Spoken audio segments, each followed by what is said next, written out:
pagi anak-anak ibu semua.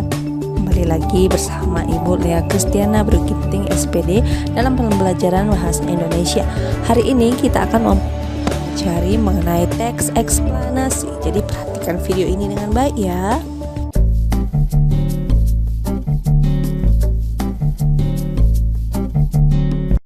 Sebagian orang percaya bahwa letusan gunung berapi disebabkan oleh takdir. Sebagian lagi percaya letusan gunung berapi adalah petanda bahwa suatu gunung marah karena penduduk yang tinggal di dekatnya telah berbuat dosa. Tapi sains punya penjelasan lain. Mari kita simak.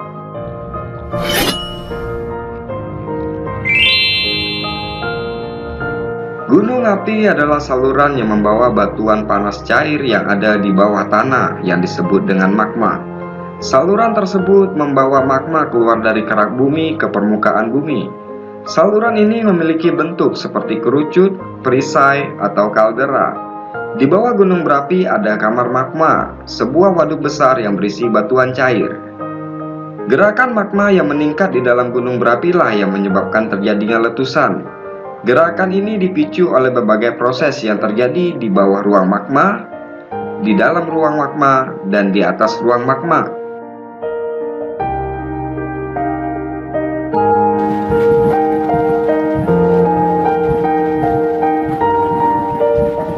Di bawah ruang magma, gunung berapi yang berada di zona subduksi tempat lempeng bumi bertemu menyebabkan satu lempeng menunjam di bawah lempeng yang lain terus-menerus sehingga mendapat injeksi batuan cair baru ke dalam ruang magma.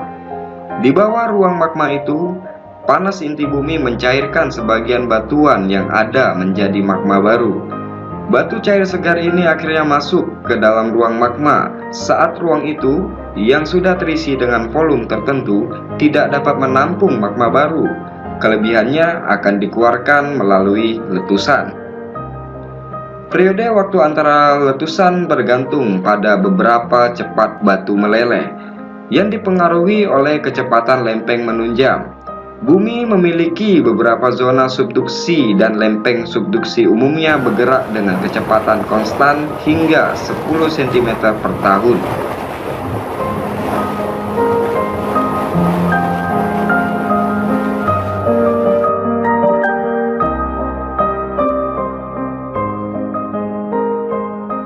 Di dalam ruang magma, aktivitas di dalam ruang magma juga bisa menyebabkan letusan.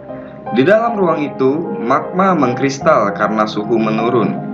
Magma yang sudah terkristalisasi lebih berat daripada batuan panas semi cair sehingga akan tenggelam ke dasar ruang magma. Ini mendorong sisa magma ke atas, menambah tekanan pada penutup ruang. Sebuah letusan terjadi saat tutupnya tidak lagi mampu menahan tekanan. Hal ini juga terjadi dalam sebuah siklus sehingga dapat diprediksi. Proses penting lainnya di dalam ruang magma adalah saat batuan magma bercampur dengan batuan sekitarnya. Proses ini disebut asimilasi. Saat magma bergerak, zat ini berinteraksi dengan bebatuan di sekeliling ruang magma. Kadang-kadang gunung berapi mempunyai jalur untuk magma mengalir ke permukaan. Jika jalurnya tidak ada, maka magma akan memaksakan diri ke area yang tekanannya lebih rendah. Hal ini dapat menyebabkan dinding yang mengelilingi ruangan jebol dan runtuh. Percikan magma yang disebabkan oleh dinding ruang yang jebol akan menyebabkan letusan. Tetapi letusan dari proses ini sangat sulit diprediksi.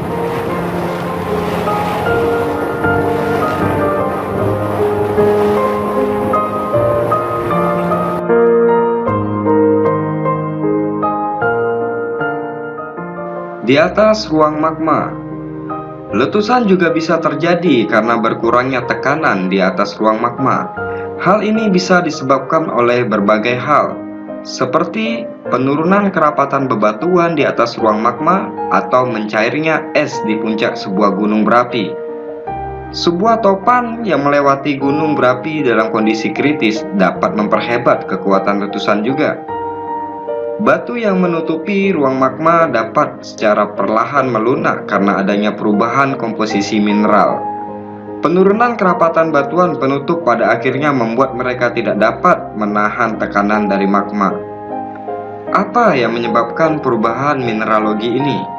Terkadang, gunung berapi mempunyai celah di permukaan yang memungkinkan air meresap dan berinteraksi dengan magma. Bila ini terjadi, perubahan batu akibat larutan hidrotermal akan terjadi. Batuan melunak dan akhirnya mengakibatkan letusan. Di mana magma keluar dari gunung berapi ini juga penting. Jika lava atau batu piroklastik keluar melalui sisi gunung berapi, gravitasi dapat menyebabkan bagian gunung berapi tersebut runtuh, menyebabkan hilangnya tekanan penutup secara tiba-tiba. Letusan besar biasanya terjadi beberapa saat setelah satu kawasan itu runtuh.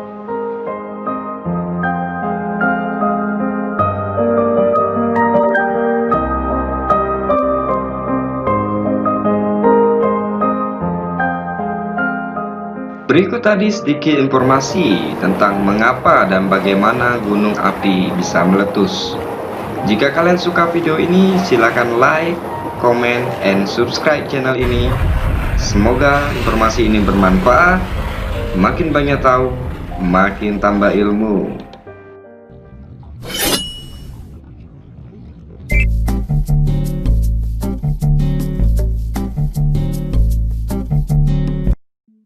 Pernahkah Anda menonton film atau drama di televisi atau media apapun? Dalam cerita tersebut, pasti ada pemeran baik dan pemeran jahat. Namun, dalam video ini, kami tidak akan membahas tokoh baik. Tidak hanya ada di cerita fiktif, di cerita kita juga banyak kisah nyata di mana peran seorang penjahat mampu dijadikan indikator tingkat keamanan bangsa. Bukan berarti kejahatan dilakukan sebagai kebanggaan. Kriminalitas tidak serta-merta terjadi dengan sendirinya. Ada beberapa faktor yang menyebabkan terjadinya kriminalitas, terutama di Indonesia. Pengangguran yang meningkat.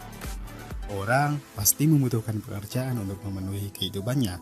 Namun, bagi orang yang menganggur atau bahkan tidak ada cara lain untuk mendapatkan penghasilan, mereka dapat melakukan kejahatan sebagai cara yang instan. Selanjutnya, meningkatnya tingkat kepadatan penduduk. Seseorang yang masuk dalam suatu peradaban yang semakin padat, kalau dihitung-hitung, berapa orangkah yang akan kita saingi untuk menjadi sukses? Tentu saja semakin banyak, dan peluang kesuksesan juga semakin kecil. Bagi orang yang kreatif dan inovatif, pasti gak ada apapun bisa masuk.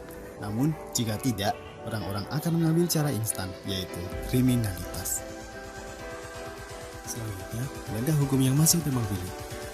Indonesia adalah negara hukum. Hukumnya berfungsi untuk membatasi perilaku kriminal.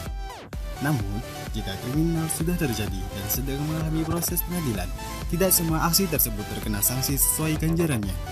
Harta dan jabatan akan bisa dengan mudah lolos dari jerat hukum hingga mampu menyuap penegak hukum. Kemudian, kejahatan lain masih beresiko terjadi lagi. Sedangkan, untuk kejahatan yang kecil malah dihukum berat. Selanjutnya, asimilasi budaya. Menyaring memang sangat baik untuk menjaga nilai dan norma budaya lokal. Namun, budaya luar tidak akan pernah berhenti untuk masuk dalam kehidupan kita. Budaya luar yang kurang cocok apabila tidak terpenuhi, terjadilah kriminalitas yang tidak jauh berbeda seperti orang luar lakukan. Mentalitas.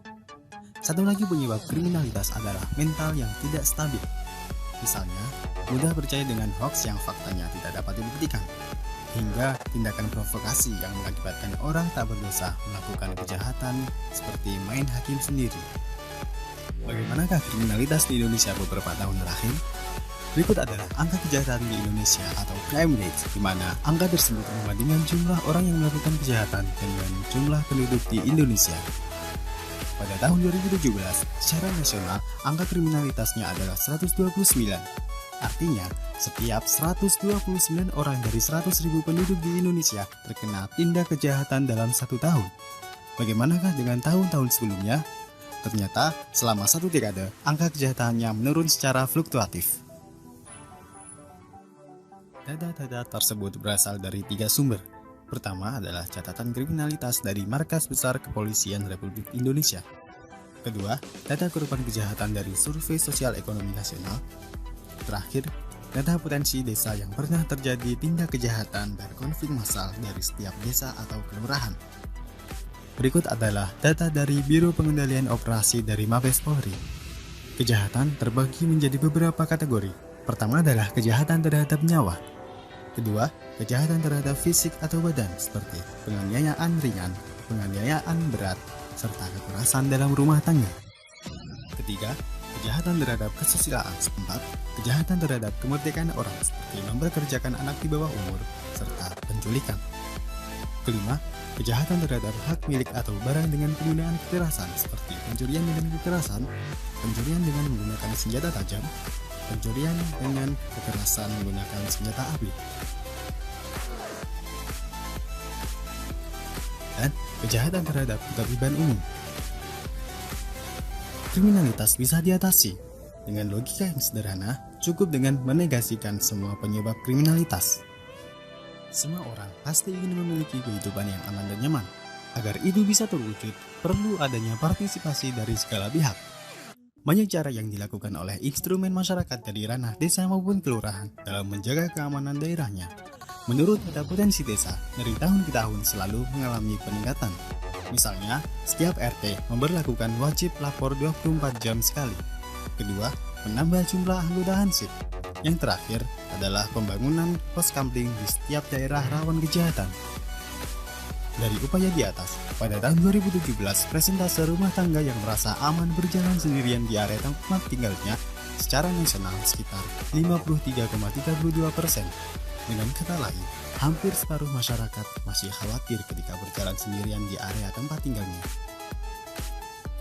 Dengan segala upaya pencegahan kriminalitas, kita telah menjalankan hak dan kewajiban untuk memperoleh hak akan kemerdekaan, baik untuk diri sendiri maupun orang lain.